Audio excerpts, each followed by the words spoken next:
नमस्कार मित्रों, मैं महेंद्र दादीज यूट्यूब चैनल पर आपका हार्दिक अभिनंदन करता हूं। श्री सबल बालिका शिक्षण संस्थान में बीएसटीसी प्रथम वर्ष में शिक्षा के उद्देश्य एवं ज्ञान पाठ्यचर्या विषय के अंतर्गत आज इकाई संख्या 5, जिसके अंतर्गत मैं आज आपको पाठ्यचर्या और पाठ्यक्रम इन दोनों में क्या अंतर होता है उनके बारे में मैं आपको बताऊंगा। तो सभी छात्रों से मैं अनुरोध करता हूं, सभी छात्राएं इस वीडियो को अंत तक देखें और अंत में पूछे गए 2 क्वेश्चनों के आंसर कमेंट बॉक्स में ज़रूर लिखकर प्रस्तुत करते। आशा करता हूं ये वीडियो आपको बिल्कुल पसंद आएगा। इस वीडियो में जो आपको स्पष्ट रूप से जो नहीं दिखाई दे रहा है तो वो उनकी मैं पीडीएफ बनाकर मैं आपको सेंड कर दूंगा। तो आप प्लीज़ इस वीडियो को अंत तक देखें, लाइक करें, शेयर करें, सभी विद्यार्थियों को आगे से आगे इस वीडियो को भेजते रहे। आशा करता हूँ, इसी आशा के साथ लीजिए आज आपके लिए प्रस्तुत हैं एक बार फिर से इकाई संख्या 5 ज्ञान। तो लीजिए पाठ्यचर्या तथा दार्शनिक के आधार। तो पहले इसके बारे में आपको थोड़ा समझा देता हूँ, उसके बाद इसके अंतर और इसका सविस्तारित वर्णन आपको बताऊंगा। इस वीडियो को अंत तक जरूर देखें। तो देखिए, पाठ्यचर्या व पाठ्यक्रम विकास के दार्शनिक आधार। तो देखिए, शिक्षा एक सामाजिक क्रिया है, उसके लक्ष्यों, उद्देश्यों इत्यादि को निर्धारित समाज के द्वारा ही किया जाता है। यानी कि शिक्षा, पाठ्यक्रम और पाठ्यचर्या इसके अंतर्गत हम अगर देखें हैं तो अबोध बालक होता है तो सर्वप्रथम वो अपनी माँ और पिता से ही कुछ शिक्षा ग्रहण करता है। उसके बाद उसका गुरु यानी कि जब विद्यालय में जाता है समाज के तौर तरीके सीखता है। इस यानी कि एक समाज से दूसरे समाज में जाता है, यानी कि जाने की प्रक्रिया कोई समाज के अंतर्गत यही शिक्षा होती है। और इसी शिक्षा के अंतर्गत वो अपने अनुभव के आधार पर शिक्षा को ग्रहण करते हुए आगे बढ़ता है। तो इसके आधार पर इन्होंने क्या बताया है कि शिक्षा एक सामाजिक क्रिया है। तो शिक्षा भी क्या है? सामाजिक क्रिया है। उसके लक्ष्यों और उद्देश्यों को निर्धारित किया जाता है। निर्धारित किसके आधार पर किया जाता है? पाठ्यक्रम और पाठ्यचर्या के आधार पर उनको निर्धारित किया जाता है और फिर उसको पढ़ाया जाता है। तो पाठ्यचर्या का शाब्दिक अर्थ क्या है? तो देखिए, पाठ्यचर्या का 2 शब्दों से मिलकर बनता है, पाठ्य और चर्या। पढ़ाए यानी कि पढ़ाना, अर्थ पढ़ने योग्य अथवा पढ़ाने योग्य, तथा इनका नियम यानी कि नियम के आधार पर अनुसरण करना, नियम अनुसार इनका अनुसरण करना, यही पाठ्यचर्या कहलाती है। तो इसमें एक फॉरवेल नामक के एक विचारक, उन्होंने क्या परिभाषा दी? उन्होंने कहा कि पाठ्यचर्या को मानव जाति के समस्त ज्ञान और अनुभव का सार समझना चाहिए। यानी कि पाठ्यचर्या एक ऐसा अनुभव है जिसमें मानव जाति का समस्त ज्ञान, यानी कि मानव जाति ने किस प्रकार का ज्ञान प्राप्त किया है, मानव जाति किस प्रकार से आगे बढ़ सकती है, सारी चीज़ें इसके अंतर्गत बताई गई हैं। तो इस प्रकार से समझना चाहिए। तो लीजिए, आज अब आपके लिए प्रस्तुत हैं पाठ्यक्रम और पाठ्य वस्तु में अंतर किस प्रकार का है। तो इन बिंदुओं को जरा ध्यान से पढ़ें। इन बिंदुओं के आधार पर ही आपसे प्रश्न पूछे जाएंगे। तो इसके आधार पर देखिए, सर्वप्रथम देखिए, इधर दिया गया है क्रम संख्या, इधर है अंतर का आधार, और दूसरी आप भी इस प्रकार की एक सारणी बना लीजिए। एक क्रम संख्या, अंतर का आधार, पाठ्यक्रम, पाठ्यचर्या, शिक्षक क्रम, और उसके बाद एक बना लीजिए पाठ्यक्रम, विषय वस्तु और पाठ्य वितरण। यानी कि इस प्रकार की एक सारणी बना लीजिए, इसके अंतर्गत लिखिए। तो सर्वप्रथम इसमें आता है आपकी 1 नंबर पे ये आता है संप्रत्यय अवधारणा। तो संप्रत्यय अवधारणा किस प्रकार की होती है? तो इसके अंतर्गत आपको बता देता हूँ। संप्रत्यय अवधारणा यानी शिक्षा का व्यापक संप्रत्यय है, पाठ्यक्रम का विकास सतत प्रक्रिया है। यानी कि पाठ्यक्रम के अंतर्गत, पाठ्यचर्या के अंतर्गत शिक्षा यानी कि ये एक व्यापक तौर तरीके से होती हैं। किसके आधार पर होती हैं? व्यापक तौर तरीके पर होती हैं, और इसका विकास सतत प्रक्रिया के आधार पर किया जाता है। और विषय वस्तु के अंतर्गत देखिए, तो देखिए, शिक्षण की संकुचित अवधारणा रूपरेखा पाठ्यक्रम का ही भाग है। किसका भाग है? पाठ्यक्रम का ही भाग है। यानी कि शिक्षण विधि इसी के आधार पर ये आगे चलती रहती हैं। अब देखिए, इसके आधार पर नंबर 2 पर अर्थ क्या है? अर्थ के अंतर्गत देखिए, कैरिकुलम, इंग्लिश का शब्द क्या है? कैरिकुलम। कैरिकुलम का शाब्दिक अर्थ, इसका अर्थ ये लैटिन भाषा से लिए गए हैं। इसको लैटिन भाषा में कहते हैं ट्यूटर। ट्यूटर का अर्थ होता है दौड़ना। क्या है, दौड़ का मैदान, अर्थात पाठ्यक्रम दौड़ का मैदान है जिस पर बालक लक्ष्य को प्राप्त करने के लिए दौड़ता है। इसमें बालक क्या करता है, वापस बता देता हूँ अर्थ, पाठ्यक्रम का अर्थ कैरिकुलम शब्द जो लैटिन भाषा से निकला है, इसका अर्थ ट्यूटर, और इसका हिंदी रूपांतरण किया जाए तो दौड़ का मैदान, यानी कि पाठ्यक्रम को इस प्रकार से बताया गया है कि ये एक दौड़ का मैदान है जिसके अंतर्गत शिक्षार्थी छात्र छात्राएं अपने लक्ष्य को निर्धारित करते हुए अपने लक्ष्य को प्राप्त करने के लिए उसकी तरफ दौड़ते रहते हैं। और दूसरी बात में जैसे अब ले लीजिए, हम लेते हैं पाठ्यक्रम, ये तो पाठ्यचर्या थी, और ये पाठ्यक्रम में लिया जाए तो पाठ्यक्रम में इसको सिलेबस कहते हैं, इंग्लिश में क्या कहते हैं, सिलेबस। सिलेबस ग्रीक भाषा का शब्द है, सिस्टबस से अर्थ, इसका अर्थ होता है क्रम पत्र।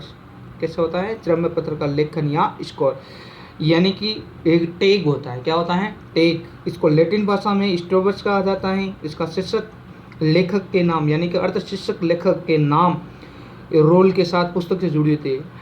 स्टेक्स यानी कि टैग का मतलब क्या हुआ, जिस प्रकार से आप अभी पढ़ रहे हो तो किसी भी प्रकार का कोई आपने पढ़ा है तो पढ़ने के बाद हम एक टैग लगा देते हैं कि यानी कि यहाँ तक हमने पढ़ लिया, अब इसके बाद हम पढ़ेंगे तो सिलेबस के अकॉर्डिंग, यानी कि ये इकाई पढ़ी, इस इकाई के जैसे आपने इकाई संख्या 4 पढ़ी, 4 के बाद इकाई संख्या 5 पढ़ रहे हो तो इसी के आधार पर सिलेबस के अकॉर्डिंग पढ़ा जाता है। उसके बाद देखिए तीसरे के अंतर्गत आता है परिभाषा। तो परिभाषा मैंने आपको पहले बता दी, फिर भी इसके अंतर्गत परिभाषा फिर बता देता हूँ। फॉर्मल के अनुसार क्या परिभाषा दी गई, इन्होंने परिभाषा दी, पाठ्यक्रम को मानव जाति का संपूर्ण ज्ञान और अनुभव का सार समझना चाहिए, और मुदीर आयोग पाठ्यक्रम विभिन्न अनुभवों का योग है।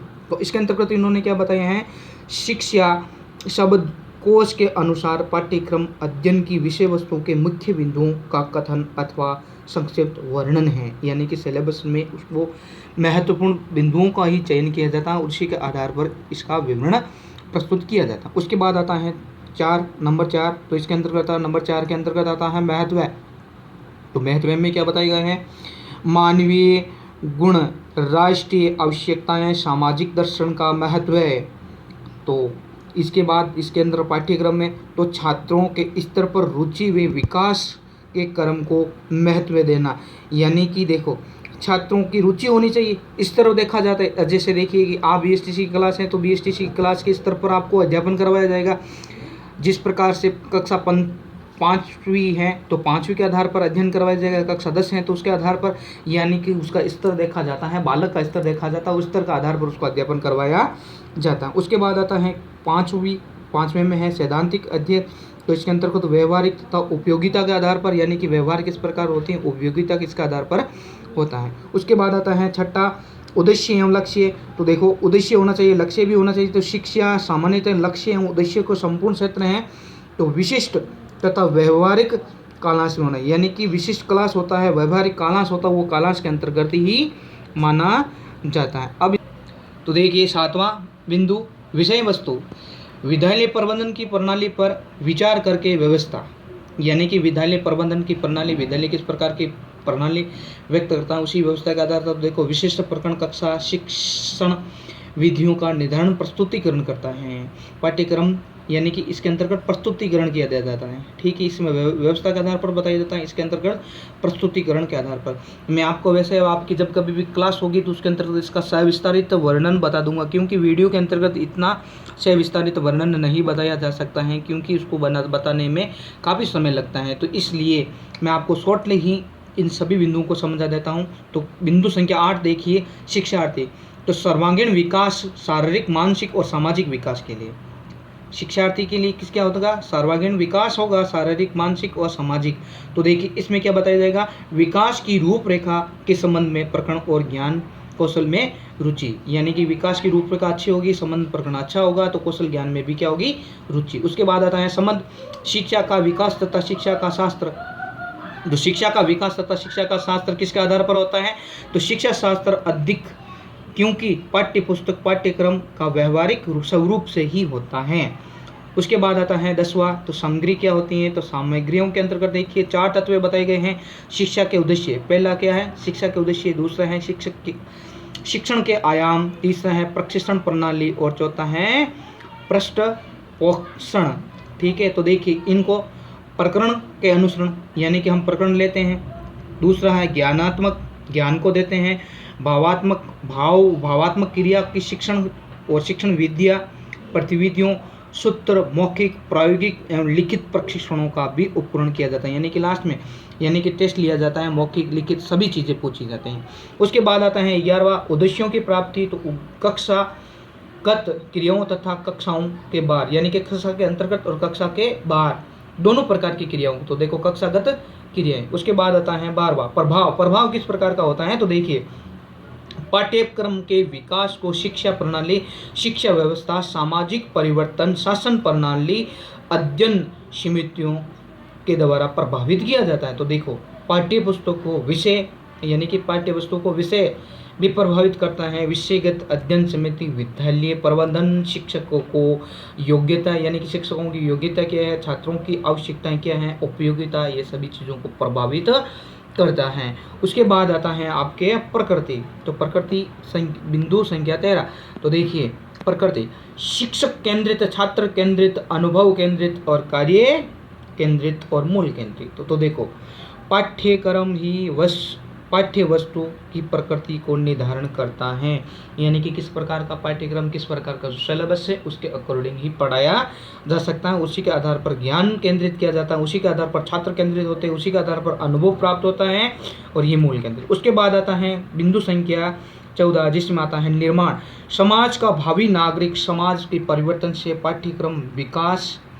ठीक है, तो इससे क्या होता है कि समाज का भावी नागरिक तैयार किया जा सकता है और उसमें परिवर्तन भी किया जा सकता है। तो देखो तात्कालीन गुणों का विकास, परंतु छात्रों के भावी जीवन से भी संबंध में स्तर में सुधार किया जाता। और अंतिम में देख लीजिए केंद्रीय स्तर, विद्यालय स्तर। तो देखिए केंद्रीय स्तर और विद्यालय स्तर दोनों के अंतर्गत किस प्रकार का प्रभाव होता है, तो ये भी बता देता हूँ। तो देखो केंद्रीय स्तर यानी कि अपने केंद्र के स्तर पर, वो होता है विद्यालय के स्तर पर। विद्यालय किस प्रकार का होगा, उसी के आधार पर उसका सिलेबस केंद्रीय है, राजकीय है या राज्य सरकार का है, ग्रामीण क्षेत्र का है, वो सारी उसके आधार पर बताया जाता है। तो आज इस वीडियो के अंत में आपके लिए 2 क्वेश्चन है। तो पहला क्वेश्चन है पाठ्यचर्या का अर्थ क्या है और दूसरा क्वेश्चन है पाठ्यचर्या व पाठ्यक्रम में अंतर क्या है। आप इसको कमेंट बॉक्स में लिखकर ज़रूर दें। आप अंत में पूछे गए प्रश्नों के उत्तर ज़रूर लिखें और अपना सुझाव भी लिखकर मुझे कमेंट बॉक्स में लिख कर दें। मैं आशा करता हूँ ये वीडियो आपको बिल्कुल पसंद आया होगा। इसी आशा के साथ, इसी विश्वास के साथ अगर आपको अच्छा लगता है तो कमेंट बॉक्स में ज़रूर लिखें। आपके लिए मैं अच्छे से अच्छे वीडियो बनाऊंगा। कल आपके लिए एक फिर से इससे भी अच्छा और बेहतर वीडियो बनाकर आपके लिए प्रस्तुत करूंगा। लाइक करें, शेयर करें।